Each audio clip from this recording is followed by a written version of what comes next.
അടുത്ത standard IAS 37 provision, contingent asset and contingent liability.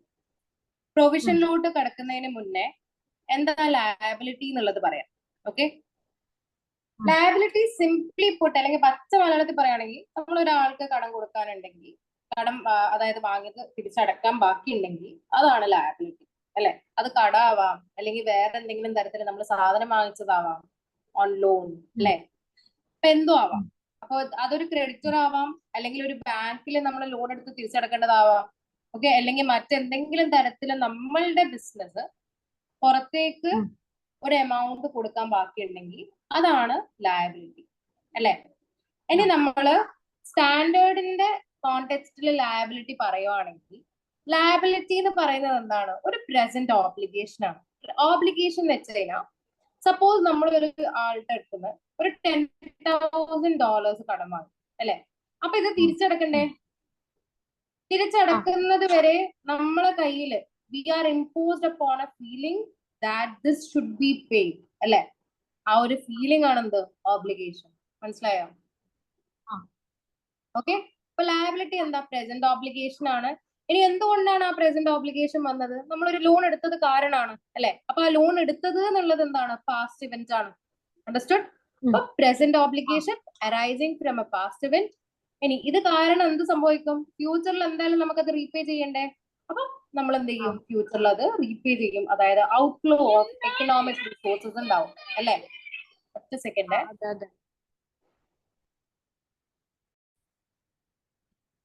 ഡബിളയില് എന്റെ highest mark 75 ആട്ടാ എന്റെ സ്റ്റുഡന്റിന്. എല്ലാം 50s 60s 70s ഇങ്ങനെയാണ് മാർക്സ് കിട്ടിയത് എല്ലാവർക്കും. ഡബിളൊക്കെ പാസ്സായിന്ന് കേൾക്കുമ്പോ തന്നെ അൽഹംദുലില്ലാ. അവരും ആദ്യം അങ്ങനെ പറഞ്ഞു, മാം പാസ്സായാൽ മതി, വേറെ ഒന്നും വേണ്ട. അപ്പൊ ഞാൻ പറയും, നിങ്ങൾ പാസ് മാത്രല്ല, നിങ്ങൾ എനിക്ക് റാങ്ക് മേടിച്ചാ, റാങ്ക് വാങ്ങി തന്നോന്ന് അറിയോ. ശ്രദ്ധിക്കാം. അപ്പൊ പാസ്റ്റ് ഇവന്റ് നടന്നിട്ടുണ്ട്, അതുകൊണ്ടാണ് പ്രസന്റ് ഓബ്ലിഗേഷൻ വന്നത് അല്ലെ. ഇനി ഇത് കാരണം എന്ത് ചെയ്യും? നമ്മളുടെ ബിസിനസ്സിന് റിസോഴ്സസ് ഔട്ട്ഫ്ലോ ഉണ്ടാവും. ഈ റിസോഴ്സസ് എക്കണോമിക് ഇൻ നേച്ചർ ആയിരിക്കും, അതായത് ഇൻ ടേംസ് ഓഫ് മണി നമുക്ക് മാറ്റാൻ പറ്റുന്നതായിരിക്കും. നമ്മൾ എന്തുകൊണ്ടാണ് ക്യാഷ് എന്ന് പറയാത്തത്? കാരണം ഓഫൻ നമ്മൾ ക്യാഷ് ആയിട്ട് മാത്രമല്ല പേയ്മെന്റ്സ് ചെയ്യുക, നമ്മൾ ക്യാഷ് ആൻഡ് ഇൻ കൈൻഡും കൊടുക്കും. കൈൻഡ് ആസ് ഇൻ നമ്മൾ ചിലപ്പം ഷെയർസ് കൊടുക്കാൻ ചാൻസ് ഉണ്ട്, ചിലപ്പോൾ നമ്മൾ അസറ്റ്സ് പകരം കൊടുക്കാൻ ചാൻസ് ഉണ്ട്. So it can be anything. അപ്പൊ ക്യാഷ് എന്ന് പറയൂല, നമ്മുടെ ലയബിലിറ്റി പേ ഓഫ് ചെയ്യുന്നത് എക്കണോമിക് റിസോഴ്സസ് വെച്ചിട്ടാണ്. ക്ലിയർ അല്ലേ? ഇനി ലയബിലിറ്റിന്റെ മാത്രം ഒരു പ്രത്യേകത എന്താണ്? നമ്മൾക്ക് എമൗണ്ട് എത്രയാണ് കൊടുക്കേണ്ടതെന്ന് അറിയാം, അതേപോലെ തന്നെ എപ്പോഴാണ് കൊടുക്കേണ്ടതെന്ന് അറിയാം. അതാണ് liability. Okay, liability is basically when you know what the correct amount is to be paid and also when it should be paid. അതുകൊണ്ട് അത് ലയബിലിറ്റി ആണ്. ഓക്കെ, ഇനി ഈ IAS 37 നമ്മൾ IASB എസ്റ്റാബ്ലിഷ് ചെയ്തിട്ടുള്ളത് പ്രോഫിറ്റ് സ്മൂത്തിങ് ഒഴിവാക്കാനാണ്. അതായത് നമ്മള് ലയബിലിറ്റി ഉണ്ടെങ്കിൽ അതിന്റെ കൂടെ എന്തായാലും ഒരു ചാർജ് എക്സ്ട്രാ വരും അല്ലെ, ഒരു ഫിനാൻസ് കോസ്റ്റ് വരും, അല്ലെങ്കിൽ അതിന്റെ കൂടെ നമുക്കൊരു റീപേയ്മെന്റ് വരും, അതിൻ്റെതായ എക്സ്പെൻസസും അതിന്റെ കൂടെ വരും. അപ്പൊ IAS 37ന്റെ ആബ്സെൻസിൽ ഇതൊന്നും എന്ത് ചെയ്യില്ല, നമ്മൾ റെക്കോർഡ് ചെയ്യത്തില്ല. അപ്പൊ നമ്മൾ എന്താ ചെയ്യുന്നത്? നമ്മളെ പ്രോഫിറ്റ് അല്ലാത്ത പ്രോഫിറ്റ് നമ്മൾ എന്ത് ചെയ്യും? പോളിഷ് ചെയ്ത് ഇത്ര പ്രോഫിറ്റ് ഉണ്ടെന്ന് കാണിക്കും അല്ലെ. സോ ഇതൊക്കെ ഈ പ്രോഫിറ്റ് സ്മൂത്തിങ് ഒഴിവാക്കാൻ വേണ്ടിയിട്ടാണ് എന്താ പറയുന്നത് IAS 37 നിലവിലുള്ളത്. ഈ IAS 37 എന്ന് പറയുന്നത് പ്രൂഡൻസ് കോൺസെപ്റ്റ് ഫോളോ ചെയ്യുന്നതാണ്. പ്രൂഡൻസ് കോൺസെപ്റ്റ് എന്താന്നുള്ളത് നമ്മൾ താഴോട്ട് പറയും. കംപ്ലീറ്റ് ആയിട്ട് ഡീറ്റെയിൽഡ് ആയിട്ട് പറയില്ല, because it is something that is pass down knowledge from FA. അപ്പം ജസ്റ്റ് അതിന്റെ ഒരു ബേസിക് ഐഡിയ തരും. അണ്ടർസ്റ്റുഡ്? ഇനി നമുക്ക് അതിന്റെ അത്രയും ഡീപ്പായിട്ട് നമുക്ക് വേണ്ട. ഓക്കെ, ഇനി അടുത്തത് പ്രൊവിഷൻ ആണ്. അപ്പൊ നമ്മള് ലയബിലിറ്റിനെ പറ്റിയിട്ടാണ് പറഞ്ഞത്. ഇനി നമ്മൾ സ്റ്റാൻഡേർഡിലോട്ട് പോവാണ്. അതായത് പ്രൊവിഷൻ എന്താണ്, കണ്ടിൻജന്റ് അസറ്റ് എന്താണ്, കണ്ടിൻജന്റ് ലയബിലിറ്റി എന്താണ്, ഇതൊക്കെ നമ്മൾ പറയാൻ പോവാം. ഓക്കെ, അപ്പൊ പ്രൊവിഷൻ എന്താന്ന് വെച്ച് കഴിഞ്ഞാൽ ഇത്രയേ ഉള്ളൂ. പ്രൊവിഷനും ഒരു ഓബ്ലിഗേഷൻ ആണ്. അതായത് നമ്മുടെ കയ്യിൽ നിന്ന് പൈസ പൊട്ടും, പൈസ അല്ലെങ്കിൽ ഇൻ കൈൻഡ് നമ്മളെ കയ്യിൽ നിന്ന് പൊട്ടും. ഓക്കെ, ഇത് വന്നത് എന്ത് കാരണമാണ്? പാസ്റ്റ് ഇവന്റ് കാരണം തന്നെയാണ്. ഓക്കെ, അപ്പൊ ലയബിലിറ്റിന്റെ ആ ഒരു ഡെഫിനിഷൻ എടുക്കും. പ്ലസ് ഇതിന്റെ പ്രത്യേകത എന്താ? നമ്മൾക്ക് ഇത് എപ്പോഴാ പൊട്ടുക എന്ന് പറയാൻ കഴിയില്ല, അല്ലെങ്കിൽ ഈ എമൗണ്ട് എപ്പോഴാണ് നമുക്ക് പേ ചെയ്യേണ്ടതെന്ന് പറയാൻ കഴിയില്ല. ആൻഡ് ഓൾസോ കറക്റ്റ് എമൗണ്ട് എന്ത് ചെയ്യാൻ പറ്റില്ല, നമ്മൾക്ക് എസ്റ്റിമേറ്റ്സ് ചെയ്യാൻ പറ്റില്ല. അതായത് ഏറ്റവും കറക്റ്റ് ആയിട്ട് അല്ലെങ്കിൽ എന്താ പറയാ അത്രയും ആക്യുറേറ്റ് ആയിട്ട് നമുക്ക് എന്ത് ചെയ്യാൻ പറ്റില്ല, എമൗണ്ട്സ് കണ്ടുപിടിക്കാൻ പറ്റില്ല, കാൽക്കുലേറ്റ് ചെയ്യാൻ പറ്റില്ല. നമ്മൾ എസ്റ്റിമേറ്റ്സ് ആണ് കാൽക്കുലേറ്റ് ചെയ്യുക. എസ്റ്റിമേറ്റ് ആസ് ഇൻ നമ്മൾ സർട്ടൻ എസംഷൻസ് ഒക്കെ വെച്ചിട്ട് ഇന്നതായിരിക്കും നമ്മൾ എമൗണ്ട് പുറത്ത് അടക്കുന്നത് എന്നുള്ളതിൽ നമ്മൾ എന്ത് ചെയ്യും, എമൗണ്ട് കാൽക്കുലേറ്റ് ചെയ്യും. ക്ലിയർ അല്ലേ? അപ്പൊ അതാണ് പ്രൊവിഷനും ലയബിലിറ്റിയും തമ്മിലുള്ള വ്യത്യാസം. ഓക്കെ, അപ്പൊ പ്രൊവിഷൻ എന്താണ്, ലയബിലിറ്റി തന്നെയാണ്. പക്ഷെ എന്താണ് ഒരു ഗ്ലിച്ച്, ഇവിടെ നമുക്ക് എത്രത്തോളം വരും എന്നറിയില്ല, എപ്പോഴാ ടൈം എന്നറിയില്ല, ഇനി ഇത് വരാൻ സാധ്യത ഉണ്ടോ ഇല്ലയോ എന്നുള്ളത് അറിയില്ല അല്ലെ. അപ്പൊ എമൗണ്ട് അറിയില്ല, ടൈം അറിയില്ല, അതേപോലെ തന്നെ ഇത് ഹാപ്പൻ ചെയ്യാനുള്ള പ്രോബബിലിറ്റിന്റെ ചാൻസ് നമുക്ക് അറിയില്ല. ക്ലിയർ അല്ലേ? അപ്പൊ അതുകൊണ്ട് തന്നെ ഈ പ്രൊവിഷൻ നമ്മൾ ക്രിയേറ്റ് ചെയ്യുന്നത് പ്രൂഡൻസ് കോൺസെപ്റ്റിലാണ്. പ്രൂഡൻസ് കോൺസെപ്റ്റ് എന്താന്നുള്ളത് നമ്മൾ താഴോട്ട് പറയും. ഓക്കെ, അപ്പൊ പ്രൊവിഷന്റെ സെയിം ഡെഫിനിഷൻ ആണ്, പ്രസന്റ് ഓബ്ലിഗേഷൻ ആണ്, arising out of past events ആണ്. ഇനി എന്താണ് ഇവിടെ ചേഞ്ച്, ഇവിടെ leading to this is something that is certain, right? Certain എന്താണ്, ഇറ്റ് വുഡ് ഹാപ്പൻ അല്ലെ.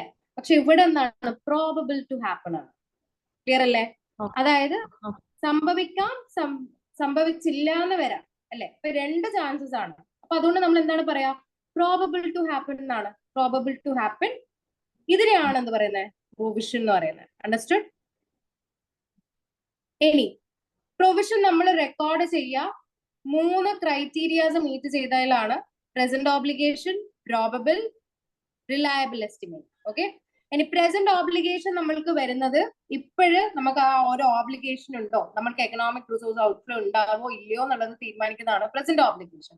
അപ്പൊ ഈ പ്രസന്റ് ഓബ്ലിഗേഷൻ ചിലപ്പം ലീഗൽ ആവാം അല്ലെങ്കിൽ കൺസ്ട്രക്റ്റീവ് ആവാം.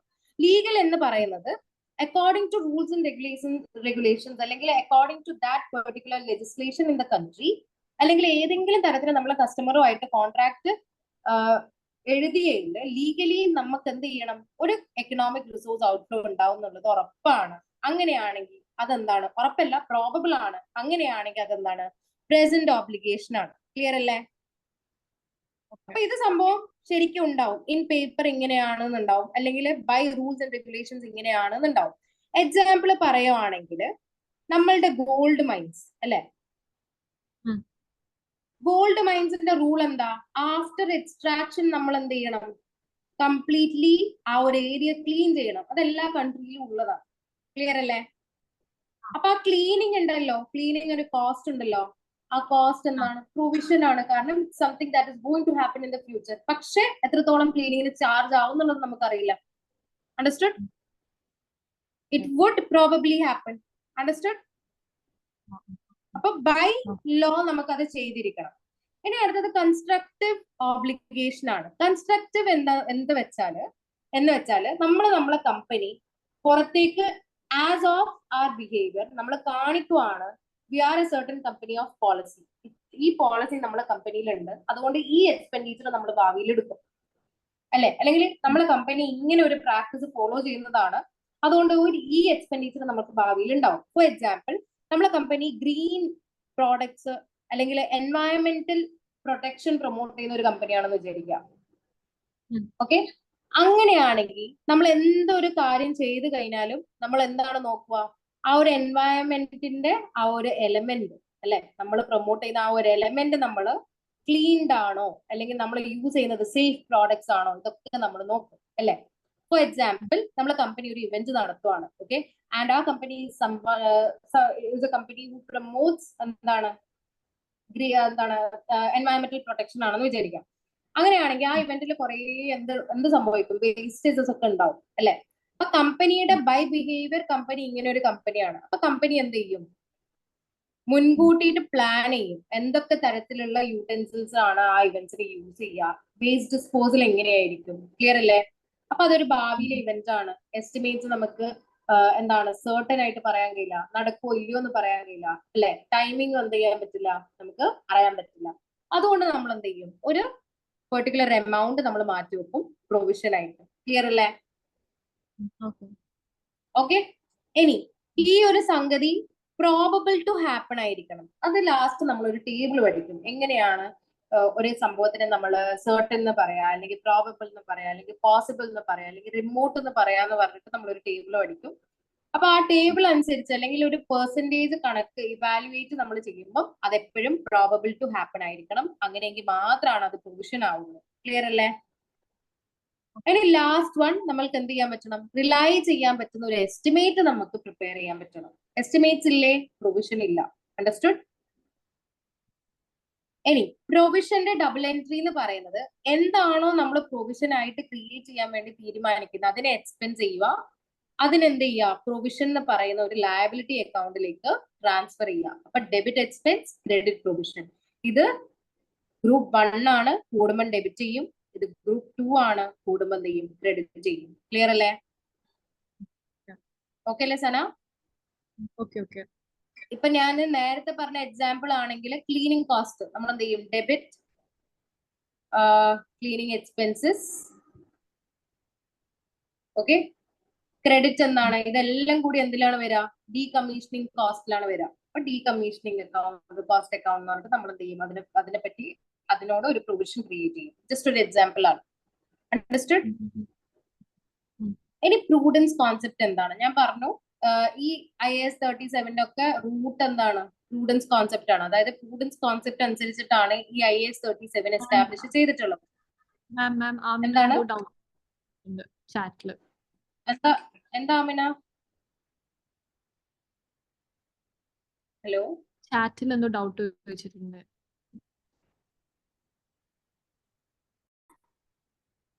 ഇനി നിങ്ങൾക്ക് FR ഡബിൾ എൻട്രി കോൺസെപ്റ്റ് നിങ്ങൾക്ക് വേണ്ട. നിങ്ങൾക്ക് എന്തായാലും ജേർണൽസ് നിങ്ങളോട് ചോദിക്കൂല FR. പക്ഷെ നിങ്ങൾക്ക് ലോജിക്ക് കിട്ടാൻ വേണ്ടി മാത്രം ഞാൻ പറയുന്നതാ. ഇത് FA ഉള്ളതാണ്. നിങ്ങൾക്ക് ഇതൊക്കെ FA ലാണ് പഠിക്കേണ്ടത്. Double entry mainly FA related ആണ്, FR ഇല്ല. FR നിങ്ങൾ ഒരു സാധനം റെക്കോർഡ് ചെയ്യുന്നതിന്റെ കാരണങ്ങളും അതിന്റെ റൂൾസ് ആൻഡ് റെഗുലേഷൻസ് അതൊക്കെയാണ് നിങ്ങൾ പഠിക്കുക. FA ലാണ് നിങ്ങൾ ഡബിൾ എൻട്രി ആയിട്ട് പഠിക്കുന്നത്. അണ്ടർസ്റ്റുഡ്? ഇനി കുറെ പറഞ്ഞു അല്ലെ പ്രൂഡൻസ് എന്ന്. ഇനി ഈ പ്രൂഡൻസ് എന്താണെന്ന് നോക്കാലോ. പ്രൂഡൻസ് എന്താന്ന് വെച്ച് കഴിഞ്ഞാൽ ഇത്രയേ ഉള്ളൂ. നമ്മൾക്ക് വരുന്ന എല്ലാ എസ്റ്റിമേറ്റ്സും, അതായത് ഭാവിയിൽ വരുന്ന കാര്യങ്ങൾ നമ്മൾ എസ്റ്റിമേറ്റ് ചെയ്യുക ചെയ്യാം അല്ലെ. ഇപ്പൊ നടക്കുന്നൊക്കെ നമ്മൾ എമൗണ്ട് കാൽക്കുലേറ്റ് ചെയ്യുക ചെയ്യാം. പക്ഷെ ഫ്യൂച്ചർ എസ്റ്റിമേറ്റ്സ് നമ്മൾ എന്താണ് എസ്റ്റിമേറ്റ് ചെയ്യുക അല്ലെങ്കിൽ നമ്മളൊരു കണക്കെടുക്കുക ചെയ്യുക അല്ലെ. അത് ശരിക്കും നടക്കണം എന്നില്ല. അപ്പൊ ഫ്യൂച്ചർ എസ്റ്റിമേറ്റ്സ് എപ്പോഴും എന്ത് ചെയ്യണം, നമ്മൾ വളരെ സൂക്ഷിച്ചിട്ട് വേണം ഫ്യൂച്ചർ എസ്റ്റിമേറ്റ്സ് ഉണ്ടാക്കാൻ. അതാണ് പ്രൂഡൻസ് കോൺസെപ്റ്റിന്റെ ഫസ്റ്റ് റൂൾ അല്ല, എന്താ പറയാ, ഫസ്റ്റ് പോയിന്റ്. ഓക്കെ, രണ്ടാമത്തത് എന്താണ്? പ്രൂഡൻസ് കോൺസെപ്റ്റ് പ്രകാരം നമ്മൾ ഒരിക്കലും അസറ്റിനെ എന്ത് ചെയ്യരുത്, ഓവർ സ്റ്റേറ്റ് ചെയ്യരുത്. ഓക്കെ, പ്രൂഡൻസ് കോൺസെപ്റ്റ് പ്രകാരം അസറ്റിനെ ഒരിക്കലും എന്ത് ചെയ്യരുത്, ഓവർ സ്റ്റേറ്റ് ചെയ്യരുത്. അതിന്റെ നേരെ ഉൾട്ടയാണ് ലയബിലിറ്റീസ്. അതായത് ഒരു ലയബിലിറ്റീസും നമ്മൾ എന്ത് ചെയ്യരുത്, അണ്ടർസ്റ്റേറ്റ് ചെയ്യരുത്. അണ്ടർസ്റ്റേറ്റ് ചെയ്യാന്ന് വെച്ചാൽ കുറച്ചിടുക. ഓക്കെ, ഇനി എല്ലാ ഫ്യൂച്ചറിൽ നമ്മൾക്ക് വരുന്ന തോന്നുന്ന എല്ലാ എക്സ്പെൻസും നമ്മൾ എന്ത് ചെയ്യും, റെക്കോർഡ് ചെയ്യും. അത് പ്രോബബിൾ ടു ഹാപ്പൺ ആണെങ്കിൽ അതേപോലെ തന്നെ ഫ്യൂച്ചർ ഇൻകം നമ്മൾ എന്ത് ചെയ്യില്ല, റെക്കോർഡ് ചെയ്യത്തില്ല. ഓക്കെ, എന്താണ് ഫ്യൂച്ചർ എക്സ്പെൻസ് പ്രോബബിൾ ആണെങ്കിൽ എന്തായാലും റെക്കോർഡ് ചെയ്യും. പക്ഷെ ഫ്യൂച്ചർ ഇൻകം നമ്മൾ എന്ത് ചെയ്യില്ല, റെക്കോർഡ് ചെയ്യത്തില്ല. ക്ലിയർ അല്ലേ? ഇനി നമ്മൾ ഓരോ പ്രൊവിഷനും ഇൻ ഡെപ്ത് ആയിട്ട് പറയാൻ പോവാണ്. സ്റ്റാർട്ടിങ് ഫ്രം ഫസ്റ്റ് പ്രൊവിഷൻ വളരെ സ്മോൾ ആണ്. Legal case against the company on which it is probable that company might lose the case. Suppose നമ്മൾ കമ്പനിക്കെതിരെ ഒരാൾ എന്ത് ചെയ്തു, കേസ് കൊടുത്തു. ഓക്കെ, അപ്പൊ ആ കേസ് കൊടുക്കുവാണെങ്കിൽ നമ്മളെ കമ്പനിക്ക് അഗെയിൻസ്റ്റ് എന്തായാലും എന്ത് വരും, ചാർജസ് വരും അല്ലെ, ലീഗൽ ചാർജസ് വരും. അപ്പൊ ആ ലീഗൽ ചാർജസ് ഇവിടെ എന്താണ്, പ്രൊവിഷൻ ആയിട്ടാണ് കൂട്ടുക. കാരണം മേ ബി കേസസിന്റെ വേർഡിക്റ്റിന് എത്തിയിട്ടുണ്ടാവില്ല, ഭാവിയിലായിരിക്കും എത്തുക. പക്ഷെ നമുക്ക് എന്തറിയില്ല, എത്രയാണ് വരാന്നറിയില്ല. അപ്പൊ ആ ലീഗൽ കേസ് എന്താണ്, എപ്പോഴും പ്രൊവിഷൻ ആണ്. ക്ലിയർ അല്ലേ? രണ്ടാമത്തെ കാറ്റഗറി വാറന്റി ആണ്. വാറന്റി അറിയാലോ, നമ്മൾ നമ്മളെ പ്രൊഡക്ട്സിന്റെ മുകളിൽ എന്തെങ്കിലും ഡിഫക്റ്റോ കാര്യങ്ങളോ ഉണ്ടെങ്കിൽ നമ്മൾ റീപ്ലേസ് ചെയ്തു തരാന്ന് പറയും, അല്ലെങ്കിൽ സർവീസ് ഫ്രീ ആക്കി കൊടുക്കും. ഇതിനൊക്കെയാണ് എന്ത് പറയുന്നത്, വാറന്റി എന്ന് പറയുന്നത് അല്ലെ. ഇനി വാറന്റി നമ്മൾ കാൽക്കുലേറ്റ് ചെയ്യുക എക്സ്പെക്റ്റഡ് വാല്യൂ അപ്രോച്ച് യൂസ് ചെയ്തിട്ടാണ്. എന്താണ് ആ മെത്തേഡിന്റെ പേര്? Expected value approach. Expected value approach എന്താണ്, എമൗണ്ട് ഇൻടു പ്രോബബിലിറ്റി. ഈ പ്രോബബിലിറ്റി എപ്പോഴും ഒരു പെർസെൻറ്റേജ് ആയിരിക്കും.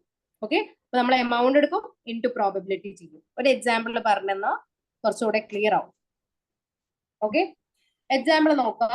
AB Limited is seeking products to its customers on which they will provide warranty. The cost of Rubies and their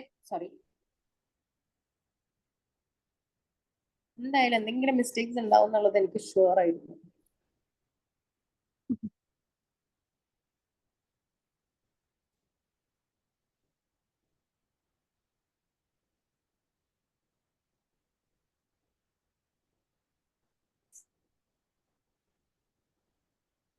ഈ നമ്മൾ type ചെയ്യുമ്പോ suggestions വരില്ല, അതാണ് ഞാൻ വിചാരിച്ചു റൂബി എന്ന് വെച്ചാൽ വേറെന്തോ പറയുന്നേ. ഓട്ടോ കറക്ഷൻ അല്ലേ?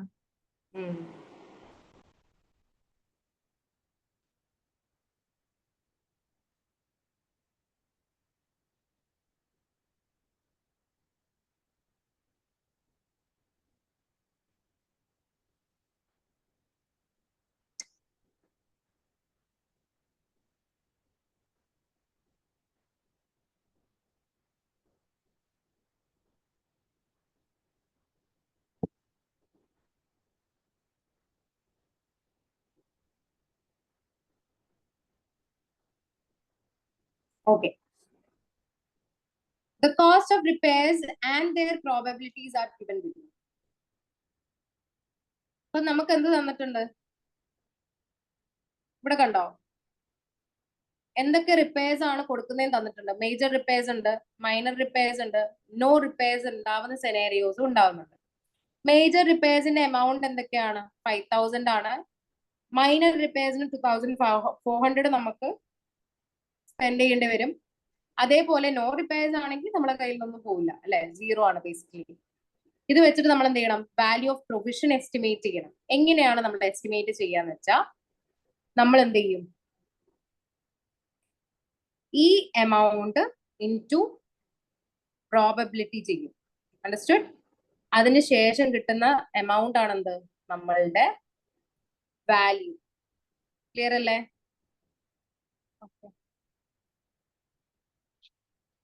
Okay. Appa amount of probability will be given in the question.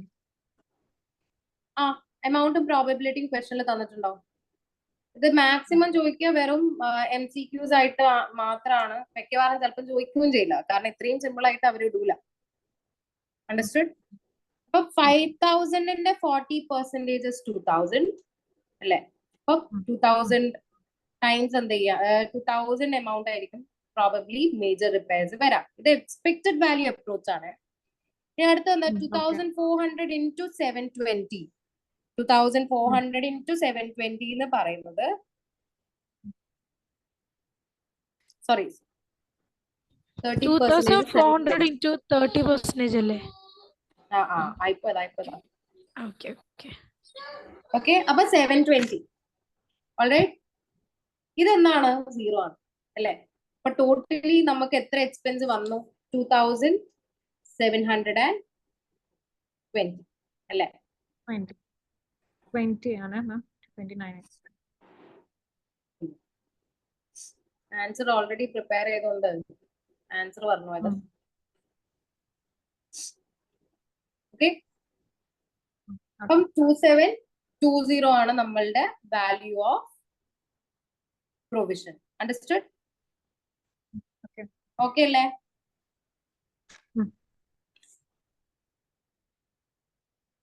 Same way ഈ ക്വസ്റ്റ്യൻ ചെയ്യാം, ഞാൻ അയച്ചു തരാം.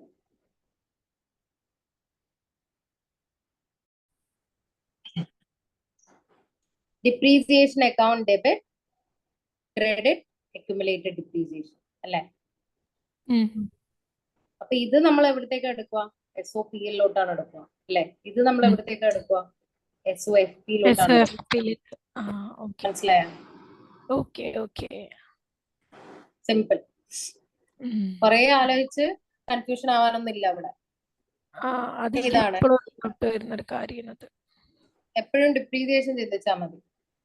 ഈ ക്വസ്റ്റ്യൻ നോക്കാം. A company has created a provision for warranty 4000 അല്ലെ? കമ്പനി ഓൾറെഡി ക്രിയേറ്റ് ചെയ്തിട്ടുണ്ട് വാറന്റി എന്ന് പറയുന്ന ഒരു പ്രൊവിഷൻ. ആ പ്രൊവിഷൻ എത്രയാണ്? 4000 ആണ്. ഇൻ കറന്റ് വാറണ്ടിയുടെ ആണ്. In current year the actual warranty cost incurred was 1500 അല്ലെ? കറന്റ് ഇയർ എന്ത് സംഭവിച്ചു? 1500 ആക്ച്വലി എന്ത് ചെയ്തു? സംഭവിച്ചു അല്ലെ? ഇൻകർ ചെയ്തു.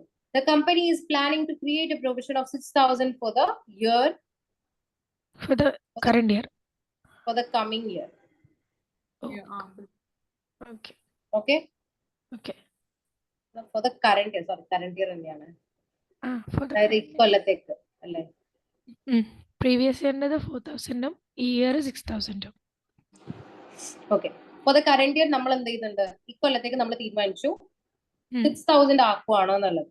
നമ്മളോട് എന്താ പറയുന്നത്? SOPL-ഉം SOFP-യും പ്രിപ്പയർ ചെയ്യാനാണ് പറയുന്നത്. ഓക്കെ, അപ്പൊ SOPL വേണം. SOPL നമ്മൾ എന്താ എടുക്കുക? പ്രൊവിഷന്റെ വാറണ്ടി അല്ലെ? വാറണ്ടി കോസ്റ്റ് ഇൻകർ ചെയ്ത വാറണ്ടി അതിലല്ലേ വരിക? ഇൻകർ ചെയ്ത് തന്നെയാണ്, അതും വേറെയും വരും. വാറണ്ടി കോസ്റ്റ് അത് പറയാം. SOFP-യിൽ നമ്മൾ എന്താ വെക്കുക? ലയബിലിറ്റി സൈഡ് എന്താണ് വരിക? വാറണ്ടിയുടെ പ്രൊവിഷൻ ആണ് അല്ലെ? ഒന്ന് കോസ്റ്റും ഒന്ന് പ്രൊവിഷനും. ക്ലിയർ അല്ലേ? ഇനി വർക്കിംഗ്സ് ആണ്. വർക്കിംഗ്സ് ഇത്രയേ ഉള്ളൂ. നമ്മളുടെ ഓൾഡ് പ്രൊവിഷൻ എത്രയാണ്? 4000 ആണ് അല്ലെ? അതിൽ നിന്ന് നമ്മൾ എത്ര കറന്റ് ഇയർ യൂസ് ചെയ്തു?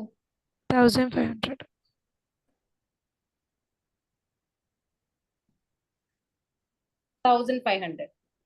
ഓക്കെ, ഇനി ഈ 1500 പെയ്ഡ് ഔട്ട് ആണ്, അത് കഴിഞ്ഞു. ഓക്കെ, കഴിഞ്ഞ കൊല്ലത്തെ നമ്മൾ എക്സ്പെൻസും ചെയ്തിട്ടുണ്ട്, നമ്മൾ SOFP-യിലും കാണിച്ചിട്ടുണ്ട്. ആ 4000 നിന്ന് നമ്മൾ 1500 പേ ഔട്ട് ചെയ്തു, അത് കഴിഞ്ഞു. അതൊരു പാസ്റ്റ് ഇവന്റ് ആയി. അതിനെപ്പറ്റി ഇനി അതുമായിട്ട് നമ്മളൊരു കണക്ഷൻ ഇല്ല. ഇനി എന്താണ് പറയുന്നത്? എത്രയാണ് ബാലൻസ് ഉള്ളത്? 2500 അല്ലെ? ഇനി എന്താ പറയുന്നത്? നമ്മൾ എത്രത്തോളം ആക്കാനാണ് ഉദ്ദേശിക്കുന്നത്? ക്ലോസിംഗ് പ്രൊവിഷൻ എത്രയാണ്? 6000. അപ്പൊ ഇത്ര നമ്മൾ എക്സ്ട്രാ എക്സ്പെൻസ് ആയിട്ട് ആഡ് ചെയ്യണം. വാറണ്ടി എക്സ്പെൻസ് ഇത്രയേ ഉള്ളൂ. സിമ്പിൾ. ക്ലിയർ അല്ലേ? അപ്പൊ ഇത് SOPL, ഇത് SOFP. അതില് രണ്ടെണ്ണം ഉണ്ടാവൂലേ? 1500-ഉം അങ്ങനെ ഉണ്ടാവും, അല്ലെങ്കിൽ 1500. ആ ലോജിക്കാണ് ഞാൻ നേരത്തെ പറഞ്ഞത്. 1500 എന്തുകൊണ്ടാണ് നമ്മൾ എവിടെയും കാണിക്കാത്തത്? നമ്മൾ ഓൾറെഡി അത് അഡ്ജസ്റ്റ് ചെയ്തു കഴിഞ്ഞ കൊല്ലത്തേക്ക്. നമ്മൾ കഴിഞ്ഞ കൊല്ലം പറഞ്ഞു ഇത്രയാണ് നമ്മൾ എന്ത് ചെയ്യുന്നത്? ഈ പ്രൊവിഷൻ എന്ന് പറയുന്ന വാറണ്ടി പ്രൊവിഷൻ എന്ന് പറയുന്ന എക്സ്പെൻസിനെ നമ്മൾ മാറ്റി വെക്കുന്നത്.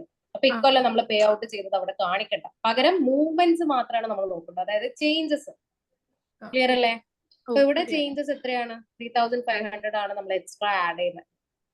അണ്ടർസ്റ്റുഡ്? യെസ്. ഇനിയിപ്പോ നെക്സ്റ്റ് ഇയറിലേക്ക് വരികയാണെന്നുണ്ടെങ്കിൽ നമ്മൾ ആ 6000 നെക്സ്റ്റ് ഇയർ വീണ്ടും ലെസ് ചെയ്തിട്ട് അതുപോലെ തന്നെ അല്ലേ ചെയ്യുക? 3500 ആണ് വന്നെങ്കിൽ, നമ്മൾ വന്നത് എത്രയാണെന്ന് അറിയില്ലല്ലോ, ഇതൊക്കെ എസ്റ്റിമേറ്റ്സ് ആണ്. അപ്പൊ നെക്സ്റ്റ് ഇയർ ആവുമ്പോഴേക്ക് ചിലപ്പം 3500 ആവാം, അല്ലെങ്കിൽ അതിൽ കുറയാം, അല്ലെങ്കിൽ അതിൽ കൂടാം. It depends. ഓക്കെ ഓക്കെ, ശരി, ഇപ്പൊ ക്ലിയർ ആയി.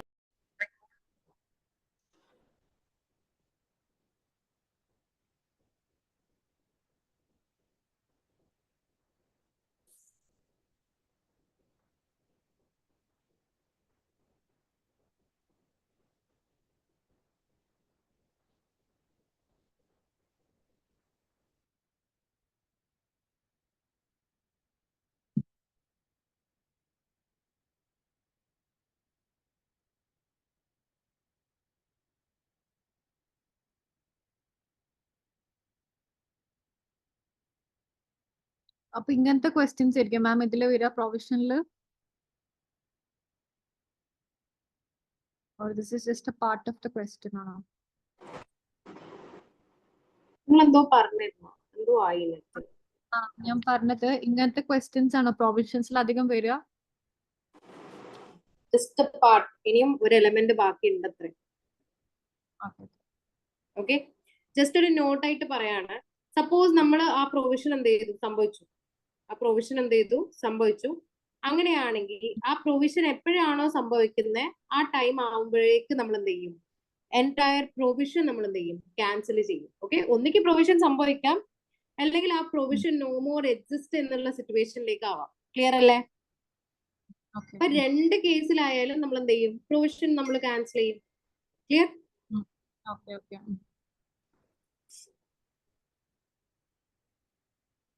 ഓക്കെ,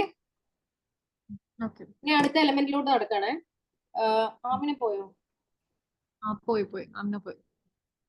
ഓക്കെ, അപ്പൊ ശ്രദ്ധിക്കുക, അടുത്തതാണ് ഡിസ്മാന്റ്ലിംഗ് കോസ്റ്റ്. നിങ്ങൾക്ക് കൺഫ്യൂഷൻ ഉള്ള ഏരിയ എന്ന് പറയുന്നുണ്ടായിരുന്നല്ലോ. ഡിസ്മാന്റ്ലിംഗ് കോസ്റ്റ് അല്ലെങ്കിൽ ഡീകമ്മീഷനിങ് കോസ്റ്റ്. ഓക്കെ, രണ്ടോ?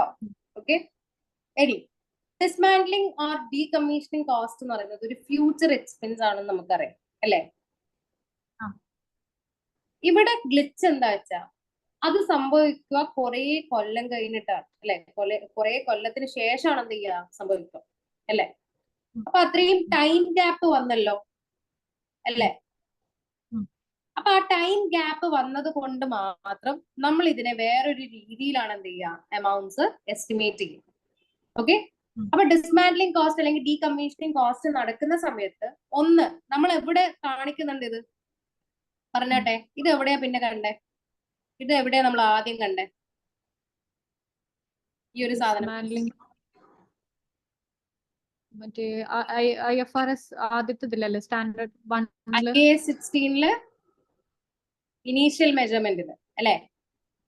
അതെ. നമ്മള് അസറ്റിന്റെ കോസ്റ്റിന്റെ കൂടെ ആഡ് ചെയ്യുന്ന ഒരു സംഗതിയാണ് ഡിസ്മാന്റ്ലിംഗ് അല്ലെങ്കിൽ ഡീകമ്മീഷനിങ് കോസ്റ്റ് അല്ലെ? അപ്പൊ അതെന്താണ്? ഒറ്റ മിനിറ്റ് അമ്മ ശ്രദ്ധിക്കാം.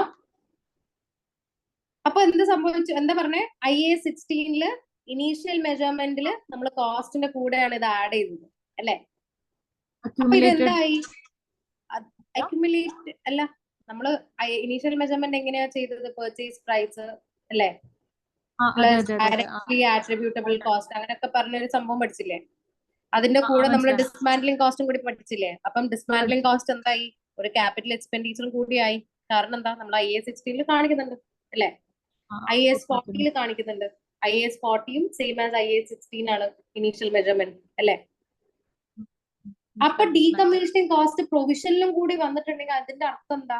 ഈ ഡിസ്മാന്റ്ലിംഗ് കോസ്റ്റ് അല്ലെങ്കിൽ ഡീകമ്മീഷനിങ് കോസ്റ്റിന് രണ്ട് സൈഡ്സ് ഉണ്ട്. ഒന്ന് ക്യാപിറ്റൽ എക്സ്പെൻഡിച്ചർ ആണ്, ഒന്ന് എന്താണ്? ആസ് എ പ്രൊവിഷൻ ആണ്. ക്ലിയർ അല്ലേ? ഓക്കെ, ആസ് എ പ്രൊവിഷൻ നമ്മൾ എന്താണ് ചെയ്യുന്നതെന്ന് വെച്ച് കഴിഞ്ഞാൽ ഈ ഡീകമ്മീഷനിങ് കോസ്റ്റ് സംഭവിക്കുക ഇൻ ദ ഫ്യൂച്ചർ ആണ് അല്ലെ? അത് സംഭവിക്കുക എപ്പോഴാണ്? ഇൻ ദ ഫ്യൂച്ചർ ആണ്. ഓക്കെ, അപ്പൊ നമ്മൾ എന്ത് ചെയ്യും? ക്യാപിറ്റൽ എക്സ്പെൻഡിച്ചർ ഉള്ള കാരണം അതിന് ഡിപ്രീസിയേറ്റ് ചെയ്യും അല്ലെ? അതേപോലെ തന്നെ ഇതിനെ നമ്മൾ എന്ത് ചെയ്യും? പ്രൊവിഷൻ ആയിട്ടും കാണിക്കും അല്ലെ? ഇനി ഈ പ്രൊവിഷൻ ആയിട്ട് കാണിക്കുന്ന സമയത്ത് നമ്മളൊരു കോൺസെപ്റ്റ് ഫോളോ ചെയ്യുന്നുണ്ട്. ആ കോൺസെപ്റ്റ് ആണ് time value of money. Okay, time value of money കൊണ്ട് ഉദ്ദേശിക്കുന്ന ഇത്രേ ഉള്ളൂ. സപ്പോസ് സന എന്ത് ചെയ്തു? ബാങ്കിൽ പോയിട്ട് ഒരു $100 ഡെപ്പോസിറ്റ് ചെയ്തു. ആഫ്റ്റർ 5 years ആ $100 എടുക്കുവാണെന്ന് വിചാരിക്കാം, വിത്ഡ്രോ ചെയ്യുകയാണ്. 100 ആയിട്ട് കിടക്കുമോ? ഇല്ല, എമൗണ്ട് കൂടും അല്ലെ? ബാങ്കിൽ എമൗണ്ട് കൂടും depending upon the interest that the bank gives അല്ലെ? അപ്പൊ ആ ഒരു കോൺസെപ്റ്റ് എല്ലാ ഫ്യൂച്ചർ പേയ്മെന്റ്സിനും എല്ലാ ഫ്യൂച്ചർ ഇവന്റ്സിനും എന്തുണ്ട്? നമ്മൾ ഫോളോ ചെയ്യുന്നുണ്ട്. ആ ഒരു കോൺസെപ്റ്റിനാണ് എന്ത് പറയുന്നത്? ടൈം വാല്യൂ ഓഫ് മണി എന്ന് പറയുന്നത്. ക്ലിയർ അല്ലേ? ഓക്കെ, ഒറ്റ സെക്കൻഡ്.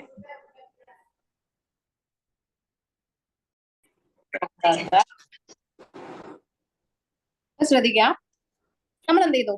അപ്പൊ ഇപ്പൊ ശ്രദ്ധിക്കേ, ആ ഒരു കോൺസെപ്റ്റിനാണ് ടൈം വാല്യൂ ഓഫ് മണി എന്ന് പറയുന്നത് അല്ലെ?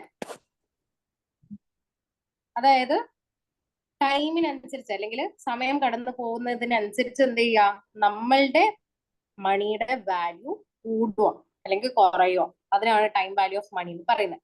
ഓക്കെ, അപ്പൊ നമ്മള് ഇന്ന് പോയിട്ട് 100 years ഡെപ്പോസിറ്റ് ചെയ്യുന്നതും അറ്റ് ദ 5th year നമ്മൾ പോയിട്ട് ആ ഒരു 100 റുപ്പി അല്ല $100 നമ്മൾ വിഡ്രോ ചെയ്യാൻ നോക്കുമ്പോൾ എമൗണ്ടിന് ഡിഫറൻസ് ഉണ്ടാവുമല്ലോ, അതാണ് ടൈം വാല്യൂ ഓഫ് മണി. നമ്മൾ ഒരിക്കലും എന്ത് ചെയ്യില്ല, ആ 100 ആയിട്ട് തന്നെ ബാങ്കിൽ കിടക്കത്തില്ല. അതിന്റെ കൂടെ എല്ലാ കൊല്ലവും എന്ത് ചെയ്യും, ഇൻട്രസ്റ്റ് ആഡ് ചെയ്യും. അല്ലേ അല്ലേ? ഇവിടുത്തെ എക്സാമ്പിൾ നമുക്ക് നോക്കാലോ. നമ്മൾ എന്ത് ചെയ്തു, ഇന്ന് 100 പോയിട്ട് 0th ഇയറിൽ 100 പോയിട്ട് നമ്മൾ ഡെപ്പോസിറ്റ് ചെയ്യും. അല്ലെ? ബാങ്ക് നമ്മളോട് പറയുവാണ് ഈ ഡെപ്പോസിറ്റ് ചെയ്യുന്നതിന് ബാങ്ക് എന്ത് തരും, 10% ഇൻട്രസ്റ്റ് തരുന്ന പറയാണ്. ഓക്കെ, അപ്പൊ എന്ത് ചെയ്തു, 100 into 10/100. 0th ഇയർ നമ്മൾ എന്ത് ചെയ്തു, 100 പോയിട്ട് ഇൻവെസ്റ്റ് ചെയ്തു. ഫസ്റ്റ് ഇയർ ആവുമ്പോഴേക്ക് എന്ത് സംഭവിക്കും, നമ്മൾക്ക് 100 + 100 into 10% കിട്ടും. അല്ലെ? അല്ലടോ? 110. അതെ അതെ.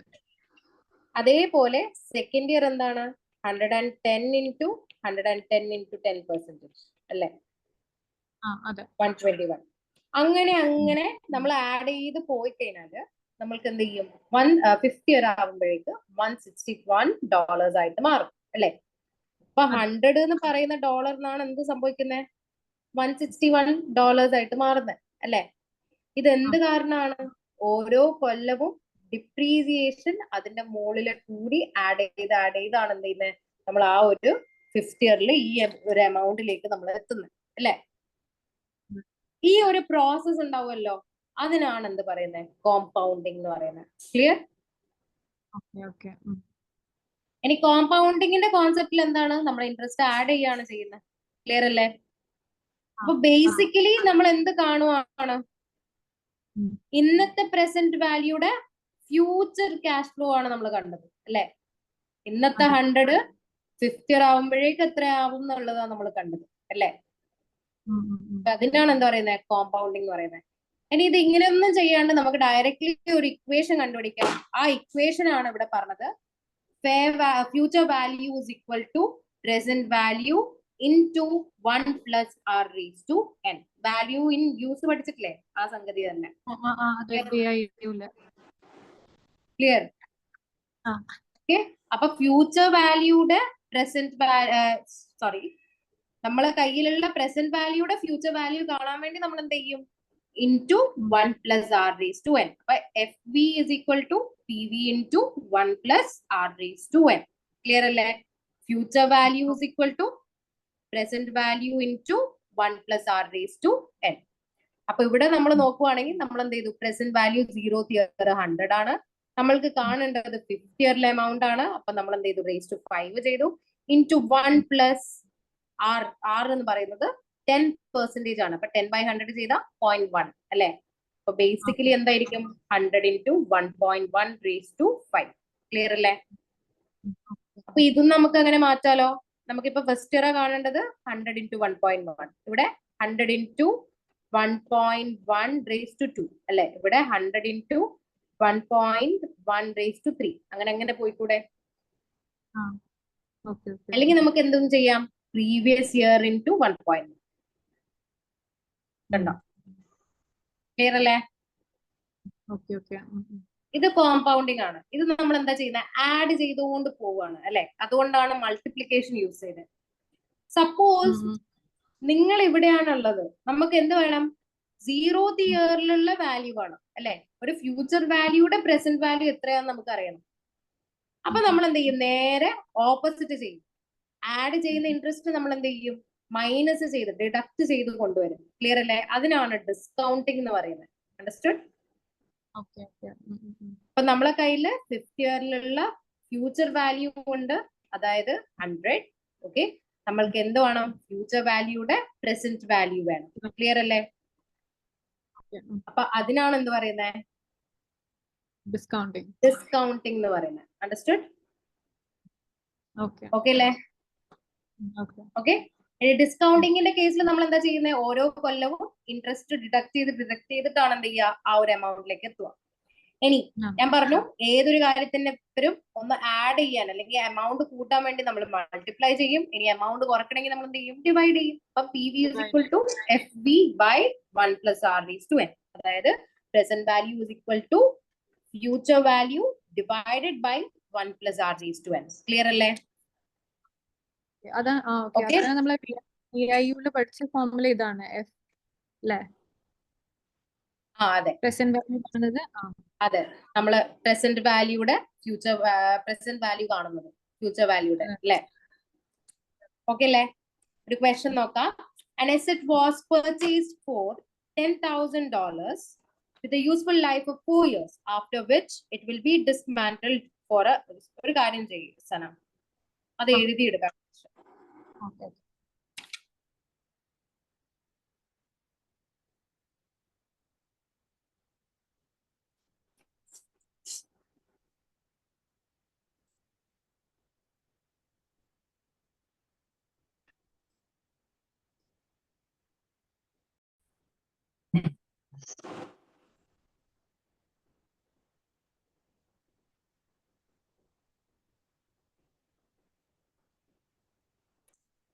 ഇത് ആക്ച്വലി നല്ല അത്യാവശ്യം വലിയ സ്റ്റാൻഡേർഡ് അല്ല മാം? അതാ ഞാൻ പറഞ്ഞ ഭയങ്കര ലെങ്തി ആണ്.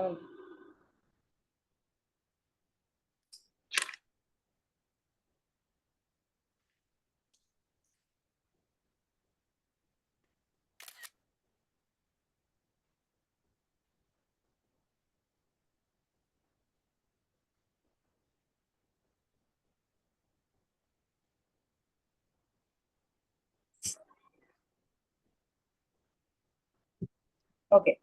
So an asset was purchased for $10,000 അല്ലെ? With a useful life എത്രയാണ്? 4 years ആണ്. After which it will be dismantled for a cost of 2,500.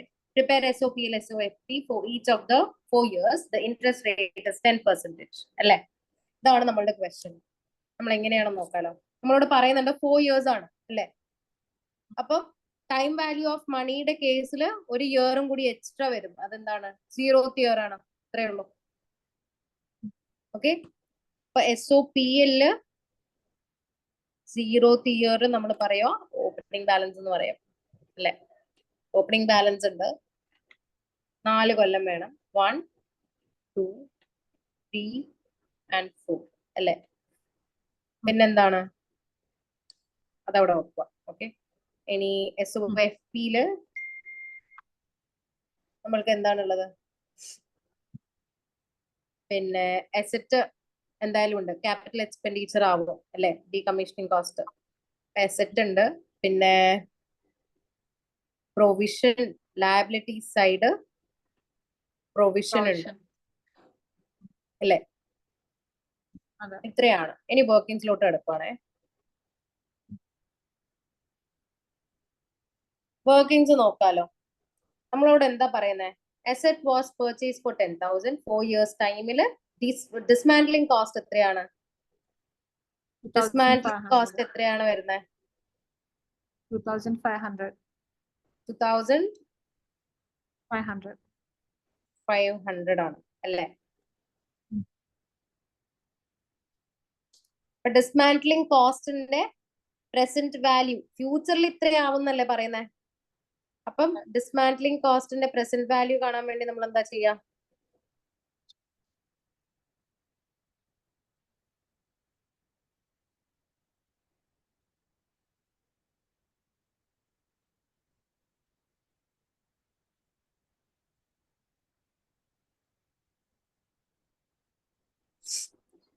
Present value of dismantling cost നമ്മൾ എങ്ങനെയാ കാണുക?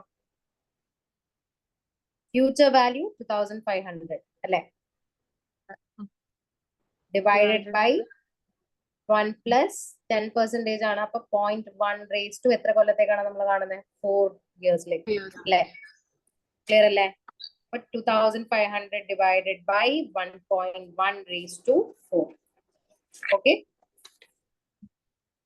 നമ്മൾ എന്താ ചെയ്യുന്ന വെച്ചാ സയന്റിഫിക് കാൽക്കുലേറ്റർ യൂസ് ചെയ്യട്ടോ. എക്സ്പൊണന്റ് കിട്ടുള്ളൂ അല്ലെ? 1.1 അല്ലെ? The whole raised to 4 അല്ലെ? അപ്പൊ 1.4641.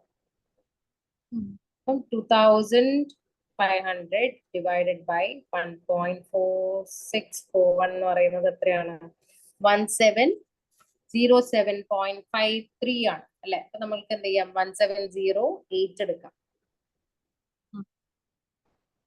ഓക്കെ, ഇനി ഞാൻ പറഞ്ഞു രണ്ട് രീതിയിൽ നമ്മൾ എന്ത് ചെയ്യും, ഡിസ്മാന്റ്ലിംഗ് കോസ്റ്റിനെ ഡിവൈഡ് ചെയ്യും. ഫസ്റ്റ് ഡ്യൂട്ടി എന്തായാലും എന്താണ്, പ്രസന്റ് വാല്യൂ കാണല.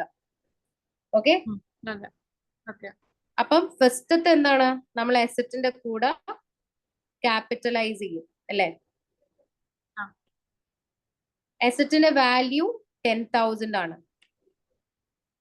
അതിന്റെ കൂടെ ഡിസ്മാന്റ്ലിംഗ് കോസ്റ്റ്, ഡിസ്മാന്റ്ലിംഗ് ആണോ ഡീകമ്മീഷനിങ് ആണോ, ഡിസ്മാന്റ്ലിംഗ് ആണ് അല്ലെ. ഡിസ്മാന്റ്ലിംഗ് കോസ്റ്റ് ആഡ് ചെയ്ത എത്രയായി, 1708. So 10,708 അല്ലേ. ക്ലിയർ അല്ലേ? 11708 അല്ലേ, അല്ല 1700. യെസ് യെസ് യെസ്, 11708 അല്ലേ. ഇതിന്റെ കൂടെ നമ്മൾ എന്ത് ചെയ്യും, ഡിപ്രീസിയേഷൻ കൊടുക്കും ആസ് യൂഷ്വൽ. അപ്പം ഡിപ്രീസിയേഷൻ കൊടുക്കാൻ വേണ്ടി നമ്മൾ എന്താ ചെയ്യാ, 11708 ഡിവൈഡഡ് ബൈ 4 അല്ലേ. മനസ്സിലായോ? ജസ്റ്റ് മൊമെന്റ്സ് ആണ്.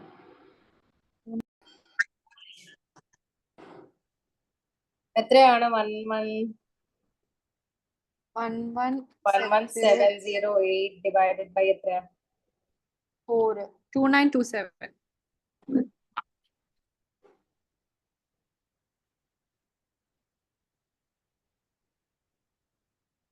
എത്രയാണ്? 2927. കാണുന്നില്ലേ, സ്പ്ലിറ്റ് ആക്കിയിട്ട് കാണുന്നുണ്ടോ? കാണുന്നുണ്ട്. 4 എന്ന് പറയുമ്പം 2927 per year അല്ലെ. അതെ. ക്ലോസിംഗ് ബാലൻസ് എത്രയാ?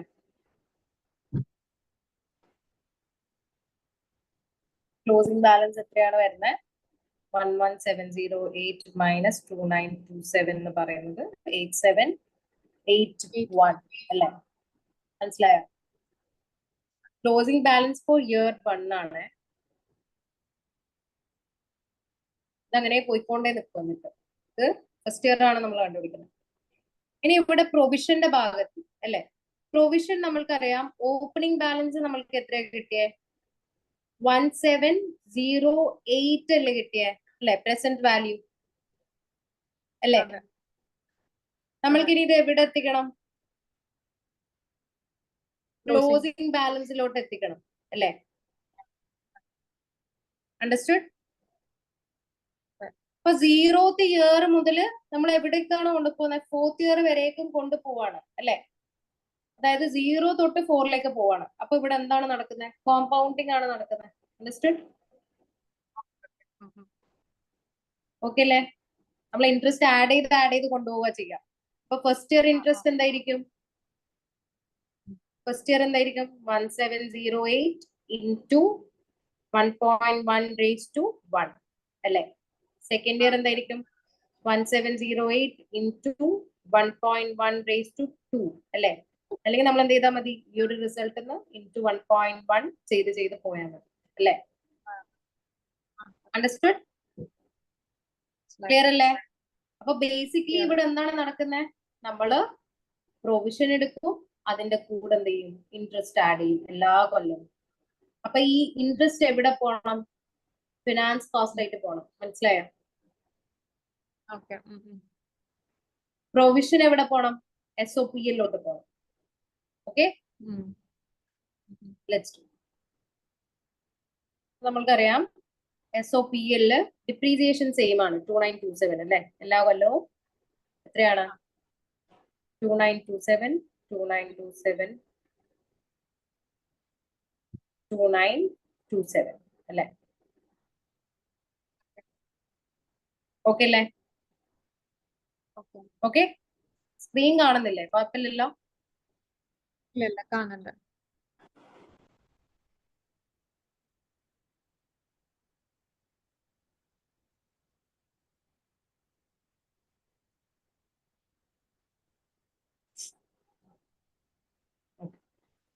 ഇനി നമ്മൾ എന്താ ചെയ്യുന്നത്, അടുത്തത് ഫിനാൻസ് കോസ്റ്റ് അല്ലെ.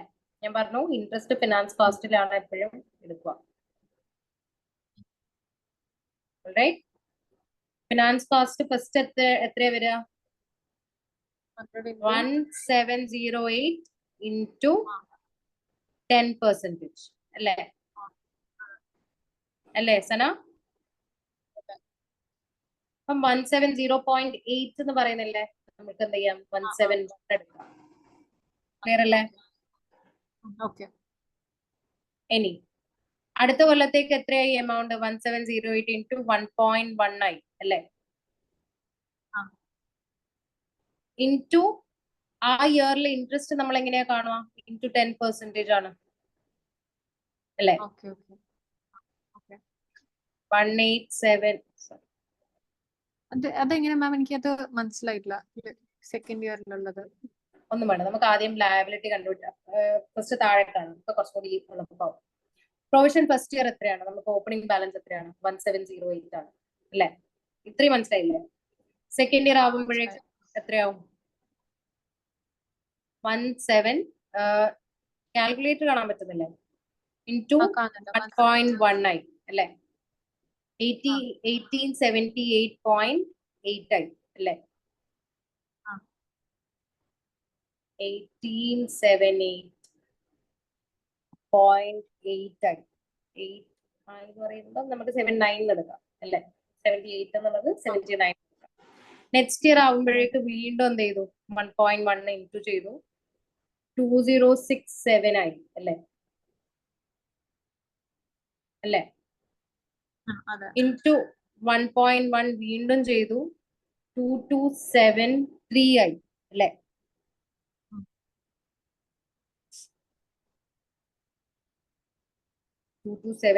ആയി. ഈ 1.1 എന്ന് പറയുന്നത് നമ്മൾ റേസ് ടു 2 അത് ചെയ്യണ്ട. അപ്പൊ ഓരോ ഇയറിൽ കൂടുമ്പോ അതാ പറഞ്ഞേ, ഇത്രേ ഉള്ളൂ. അത് സംഭവം നമ്മൾ ചെയ്യുമ്പം ഒന്നിക്ക് നമ്മൾ എന്ത് ചെയ്യാം? 1708 ഇൻറ്റു 1.1 റേസ് ടു 1 എന്നാക്കാം. അപ്പൊ ഇവിടെയും 1708 തന്നെ യൂസ് ചെയ്യണം. 1.1 റേസ് ടു 2. ഇവിടെ 1708 ഇൻറ്റു 1.1 റേസ് ടു 3 അങ്ങനെ ആക്കാം. അല്ലെങ്കിൽ നമുക്ക് എന്ത് ചെയ്യാം? പ്രീവിയസ് റിസൾട്ടിന്റെ കൂടെ 1.1 മൾട്ടിപ്ലൈ ചെയ്താൽ മതി. രണ്ടും ചെയ്യണം.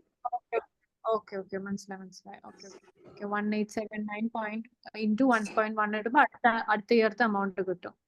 അതെ. 20.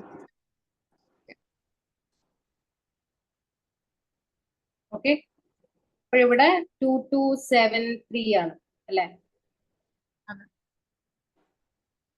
ഇനി അടുത്ത എന്താ? 2273 ഇൻറ്റു 1.1 എത്രയാണ്? 2500 ആണ് അല്ലെ? 2501. സെക്കൻഡ്. ഓക്കെ, അപ്പം 2273 2500 അല്ലെ? ഇത്രയായില്ലേ? ഇനി ഇത്ര ആലോചിക്കണ്ടോ? ഓരോന്നിന്റെയും പ്രീവിയസ് ഇയറിൽ വെച്ചിട്ട് എന്ത് ചെയ്യാം? നമ്മള് ഇൻട്രസ്റ്റ് കാൽക്കുലേറ്റ് ചെയ്യാം. ഓക്കെ, അതായത് 1708 1879 ആക്കാൻ വേണ്ടി നമ്മൾ എത്ര ഇൻട്രസ്റ്റ് ആഡ് ചെയ്തു? 171 ആഡ് ചെയ്തു. ക്ലിയർ അല്ലേ?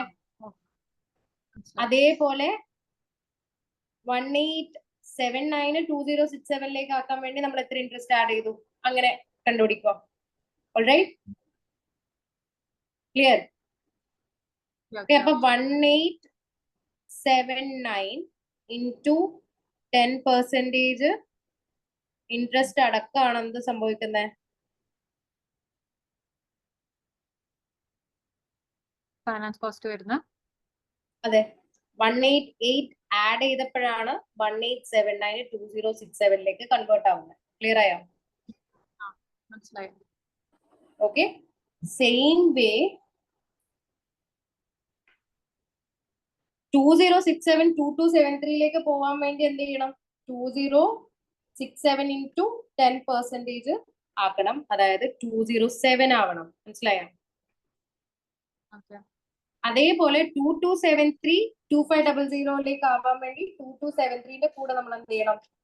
ഇൻട്രസ്റ്റ് കണ്ടുപിടിക്കണം. എന്നാൽ മാത്രമേ അത് ആവുള്ളൂ അല്ലെ? അതായത് 227. ക്ലിയർ അല്ലേ? അണ്ടർസ്റ്റുഡ്? എനിക്കത് കൺഫ്യൂഷൻ ആയിട്ടുണ്ട് മാം. ഫൈനാൻസ് കോസ്റ്റ് അഗൈൻ ഒന്നും കൂടി പറഞ്ഞു തരണം. എനിക്കത് മനസ്സിലായി. ഇത് നോക്ക് കോമ്പൗണ്ടിങ് ആണ് ബേസിക്കലി അല്ലെ? ഇൻട്രസ്റ്റ് ആഡ് ചെയ്ത് പോക്കാണ് അല്ലെ? അതെ ആ ഓക്കെ, അപ്പൊ ഫസ്റ്റ് ഇയർ എങ്ങനെയാ സംഭവിക്കുന്നത്? 17 ഫസ്റ്റ് ഇയർ അല്ല, 0th ഇയർ 1708 ആണ് ഓപ്പണിംഗ് ബാലൻസ് അല്ലെ? അപ്പൊ ഫസ്റ്റ് ഇയർ ആവുമ്പോഴേക്ക് നമ്മൾ എങ്ങനെയാ കണ്ടുപിടിക്കുക ശരിക്കും? 1708 into 1708 into 10% അല്ലെ? അതെ അപ്പൊ ഇവിടെ പ്രൊവിഷൻ പ്ലസ് ഇൻട്രസ്റ്റ് അല്ലെ? അതെ ക്ലിയർ അല്ലേ? ഓക്കെ മനസ്സിലായി. ഓക്കെ, അപ്പൊ ഇവിടെ ഇൻട്രസ്റ്റ് എത്രയാ വരുന്നത്? 1708 into 10% എന്ന് പറയുന്നത് 171 ആണ്. 171 നമ്മൾ മുകളിൽ കാണിച്ചു. അതേപോലെ സെക്കൻഡ് ഇയർ ആവുമ്പോഴേക്ക് ആ ഒരു എമൗണ്ട് കൂടെ ആഡ് ചെയ്തതുണ്ടാവുമല്ലോ. അതായത് സെക്കൻഡ് ഇയർ വാല്യൂ എത്രയാണ്? 1879 അല്ലെ? 1879. ഈ 1879 സെക്കൻഡ് ഇയർ ആവുമ്പോഴേക്ക് എന്ത് സംഭവിക്കും?